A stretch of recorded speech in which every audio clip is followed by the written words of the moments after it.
સુરતના કામરેજમાં દેશનો પ્રથમ barrierless multi lane free flow digital toll plaza કાર્યરત થયો છે। 15 કરોડના ખર્ચે તૈયાર થયેલી આ સિસ્ટમમાં હવે વાહન ચાલકોએ ટોલ ભરવા માટે રોકાવું નહીં પડે, જેનાથી ટ્રાફિક જામ અને ઇંધણના બગાડમાંથી મુક્તિ મળશે। અત્યાધુનિક ANPR કેમેરા અને સેન્સર ટેકનોલોજીથી સજ્જ આ પ્લાઝા પરથી વાહનો અટક્યા વગર સીધા પસાર થઈ શકશે।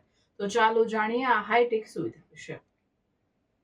ભરૂચ સુરત હાઈવે પર આવેલો 84 ટોલ પ્લાઝા દેશના પરિવહન ક્ષેત્રે નવી ક્રાંતિનું પ્રતીક બન્યો છે। અહીં કોઈ પણ આડા અવરોધ કે ગેટ વગર વાહનો પોતાની ગતિએ સીધા પસાર થઈ શકે તેવી વ્યવસ્થા ઊભી કરાઈ છે। આ પ્રોજેક્ટ દ્વારા હાઈવે ઇન્ફ્રાસ્ટ્રક્ચર વધુ સ્માર્ટ અને ગતિશીલ બન્યું છે। ટ્રાફિકમાં ઊભો નથી રહેવું પડે છે, સરળતાથી ગાડી અમારી નીકળી જાય છે એટલે અમારે વેઇટિંગ પણ કરવું પડતું નથી અને અમારું ટાઈમ પણ બહુ બચે છે। બધા જ ગાડી ઓનર છે કે ટુ વ્હીલ હોય કે ફોર વ્હીલ હોય કે બધા જ માટે આ વસ્તુ સારી છે અને કોઈ ટોલ પર ઊભા નહીં રહેવું પડે અને ટ્રાફિકની સમસ્યા બી સોલ્વ થશે।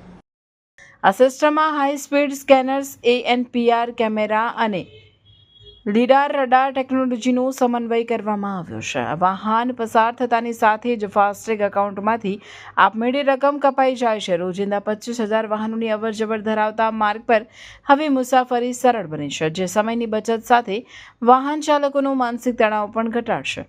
આ સમગ્ર પ્રક્રિયા પર દેખરેખ રાખવા માટે અહીં એક અત્યાધુનિક કંટ્રોલ રૂમ પણ કાર્યરત છે। કલાકની અહીંયા લાઈન લાગતી હતી, એનાથી બી ઘણું ફાયદો થયું છે અને લાગે છે કે દેશ હવે તરક્કી કરે છે આપણું। દૈનિક અંદાજે 60 લાખનું ટોલ કલેક્શન ધરાવતું આ નાકું પર્યાવરણ માટે પણ આશીર્વાદરૂપ છે, કારણ કે વાહનો ઊભા ન રહેવાથી પ્રદૂષણમાં નોંધપાત્ર ઘટાડો થશે। અંદર જે છે હરેક ડાયરેક્શનની અંદર 4 લાઈન છે। હરેક આ સપોઝ મેં LHS સાઈડ ઊભો છું, આ બાજુ 4 લાઈન છે અને RHS સાઈડ ઉપર બીજી 4 લાઈન છે। હરેક લાઈનની અંદર 2 ANPR કેમેરા લાગ્યા છે। સુરતની આ પહેલ ડિજિટલ ઇન્ડિયાના વિઝનને વેગ આપશે અને આગામી સમયમાં દેશના અન્ય હાઈવે માટે રોલ મોડેલ સાબિત થશે।